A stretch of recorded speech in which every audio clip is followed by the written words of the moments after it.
That's why we must not believe. Some people say you just put only money here and magic. Your money be growing and growing. They are the scammer. And it's done on us yesterday. We put money almost 200 real, 2,000 real. In the first month, yes, it's good. The money growing.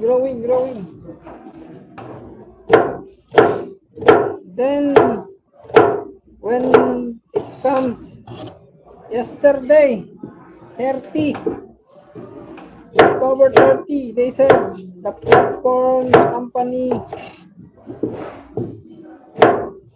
hacked by the scammer or something hacked their system. But the truth is,